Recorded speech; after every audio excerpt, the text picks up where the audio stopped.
right, next up we've got the Florida Gators, who have been a team of kind of ups and downs and a lot of confusion and not necessarily knowing what direction they're headed in. A lot of people were really excited about the hire of Billy Napier coming in from Louisiana, where he had a lot of success. Culture wise, seemed like an awesome fit. I don't think last year went quite as well as they probably would have hoped.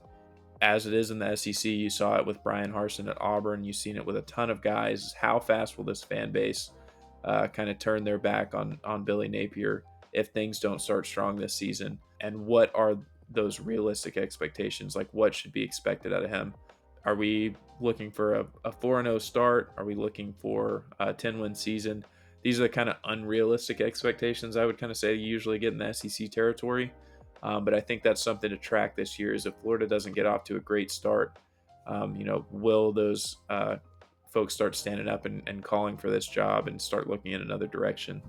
I think this team is going to be interesting this year. I think there's not a ton of confidence that the offense is really going to be able to pick up and be explosive this year.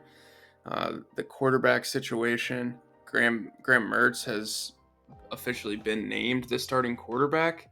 It's a good and a bad thing. Graham Mertz is a known quantity, I guess. You probably have some more known than Jack Miller, who is also a transfer from the Big Ten, coming in from Ohio State.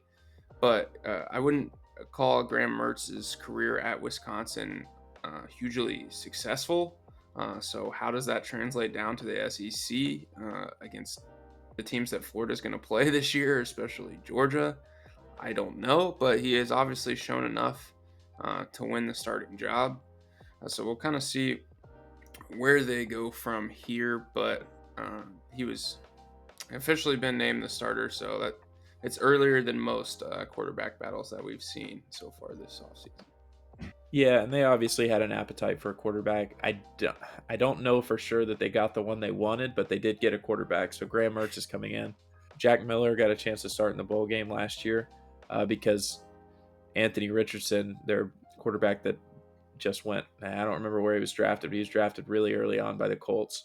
Regardless of if it's Graham Mertz, Jack Miller, or anyone else on the roster, this offense is going to be very different. Last year, everything lived and died on Anthony Richardson's back. I mean, and rightfully so.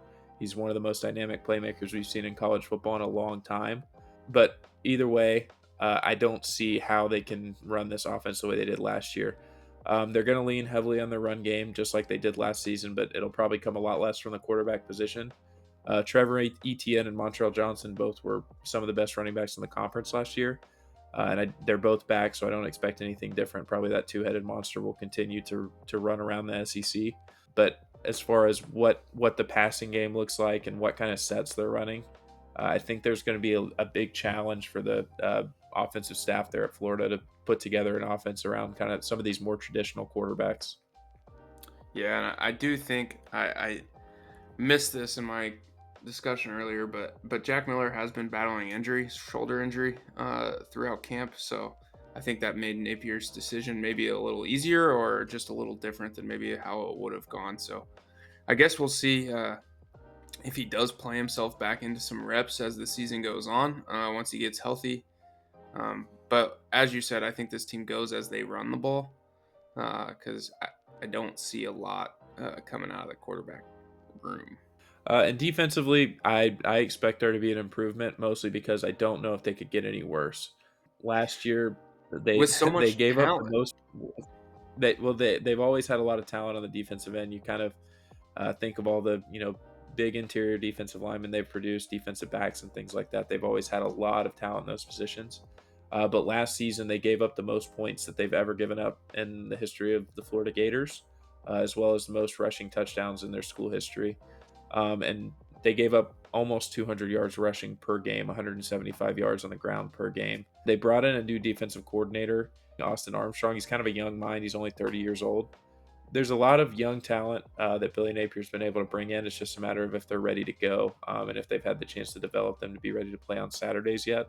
I think they'll have some improvement, but I still wouldn't expect the defense to take a huge leap. I think they'll still be kind of bottom of the SEC and on the defensive side. And for that, that's kind of why I see Florida hovering in the loss column. I think they're probably going to be a 4-8 team.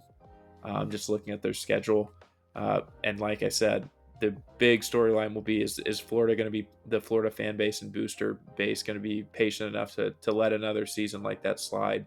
I don't know that they will be, just based on some of the other ones we've seen, like at Auburn, the way that unfolded. I you know I like Billy Napier, so I'm hoping that I'm wrong, but that's kind of what I see on the horizon for Florida. Yeah, I mean, I don't think you've missed anything there. I think they're going to have pretty. They'll have a quick trigger. He might get through this year as long as he doesn't finish um, in the bottom two teams in the SEC East. He'll probably make it.